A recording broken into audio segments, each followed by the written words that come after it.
నమస్తే ఫ్రెండ్స్, నేను మీ రామలక్ష్మి. వెల్కమ్ టు రామలక్ష్మి వంటిల్లు. ఈరోజు స్వీట్ షాప్ స్టైల్లో రిబ్బన్ పకోడీ చేసి చూపించబోతున్నానండి.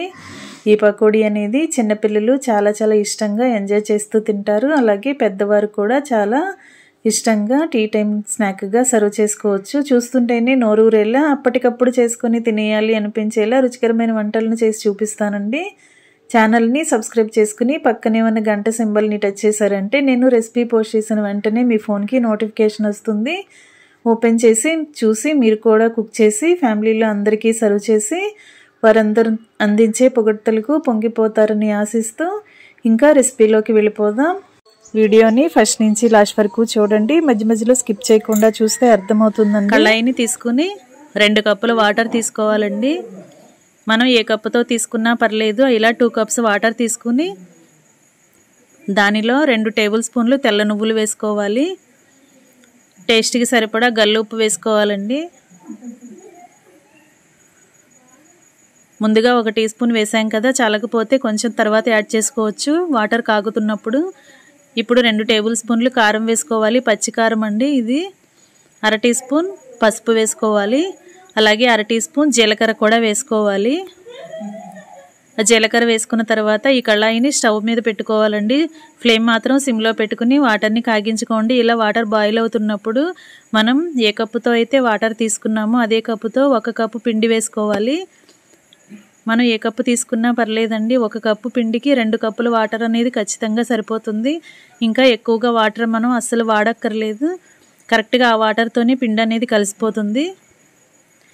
ఇలా వాటర్ కాగిన తర్వాత ఒకసారి టేస్ట్ చూసుకుని సాల్ట్ చాలకపోతే యాడ్ చేసుకోవచ్చు. ఇప్పుడు ఆ పిండి అంతా కూడా దానిలో వేసుకుని ఇంకా స్టవ్ ఆఫ్ చేసేసుకుందామండి. ఇలా వేడివేడిగా ఉన్న పిండిని గరిటెతో మాత్రమే కలుపుకోండి. చెయ్యి మాత్రం అసలు పెట్టొద్దు. ఇలా కలుపుకొని ఒక 10 నిమిషాలు మూత పెట్టుకుని పక్కన పెట్టుకుందాం. చల్లారుతుంది కదా.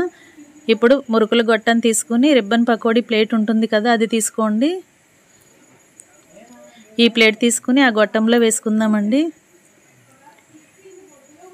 ఇలా వేసుకున్నాం కదా. ఇప్పుడు స్టవ్ వెలిగించుకుని కళాయి పెట్టుకుని డీప్ ఫ్రైకి సరిపడా ఆయిల్ పోసుకోండి.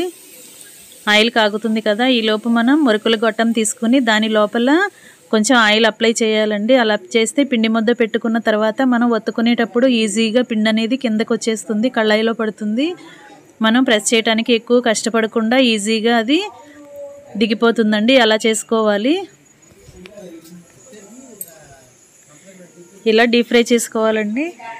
ఇలా కాగుతున్నప్పుడు ఆయిల్ కాగిన తర్వాత డీప్ ఫ్రై కరెక్ట్గా మనకి తెలిసిపోతుందండి. చాలా ఈజీగా అర్థం చేసుకోవచ్చు. ఎందుకంటే మనం కారపోసిన ఆయిల్లో వేసిన వెంటనే ఆయిల్ బబుల్స్ వస్తూ ఉంటుంది.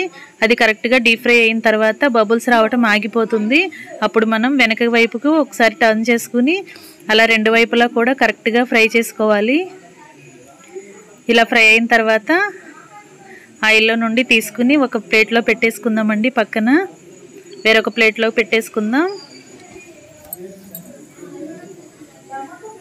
ఈ రిబ్బన్ పకోడీకి ఆయిల్ అనేది అస్సలు పీల్చదండి. చాలా చాలా క్రిస్పీగా వస్తుంది. మనం ఎంత పిండి అయినా సరే, కేజీ పిండి అయినా సరే చాలా ఈజీగా మనం కుక్ చేసేసుకోవచ్చు. ఇలా కలిపి పెట్టుకున్న పిండి అంతా కూడా కొంచెం కొంచెంగా మురుకుల గొట్టంలో పెట్టుకుని ఇలా ఒత్తుకుని చేసుకోవచ్చండి. కొత్తగా నేర్చుకునే పిల్లలు కూడా ఈ ప్రాసెస్ చూసి మీరు ఈజీగా చక్కగా చేసుకోవచ్చండి. చాలా చాలా క్రిస్పీగా వస్తాయి. మనం షాప్స్లో కొనుక్కొని తెచ్చుకోవాల్సిన పని లేకుండా ఇలా ఇంట్లోనే ఈజీగా తక్కువ ఖర్చుతో తక్కువ ఇంగ్రీడియంట్స్తో చాలా టేస్టీగా ఇలా రిబ్బన్ పకోడీ అనేది చేసేసుకోవచ్చండి. ఫ్రెండ్స్, మీకు గనక నా వంట నచ్చినట్లయితే లైక్ చేయండి. అలాగే ఈ వీడియో అనేది మీ ఫ్రెండ్స్కి, ఫ్యామిలీ మెంబర్స్కి కూడా షేర్ చేయండి. అలాగే ఫస్ట్ టైం వాచ్ చేస్తున్న వారైతే రన్ అవుతున్న వీడియో కింద రెడ్ కలర్ ఆప్షన్ టచ్ చేసి ALL ఆల్ అనే బెల్ ఐకాన్ని కూడా యాక్టివేట్ చేయటం మాత్రం మర్చిపోకండి. ఫ్రెండ్స్, మీరు సపోర్ట్ చేస్తే నేను కొత్త కొత్త రెసిపీస్తో డైలీ ఈజీగా చాలా టేస్టీగా తక్కువ ఖర్చుతో అయిపోయే వంటలతో డైలీ నేను మీ ముందుకు వస్తానండి. నేను పెట్టబోయే రెసిపీస్ అన్నీ కూడా డైలీ మీ ఫోన్కి నోటిఫికేషన్కి వస్తాయి. ఓపెన్ చేసి చూసి మీరు కూడా కుక్ చేసి ఫ్యామిలీలో సర్వ్ చేసి వారందరూ అందించే పొగడ్తలకు పొంగిపోతారని ఆశిస్తూ ఈ రెసిపీని తప్పకుండా ట్రై చేయండి. నేను చూపించిన పద్ధతిలో పిండిని కలిపి మీరు కూడా ఈ ప్రాసెస్తో ఒక్కసారి కుక్ చేసి చూడండి. పెద్ద వయసు వారే కూడా, చిన్నపిల్లలు కూడా అందరూ కూడా చాలా ఈజీగా తినేస్తారు. Thanks for watching. నేను మీ రామలక్ష్మి.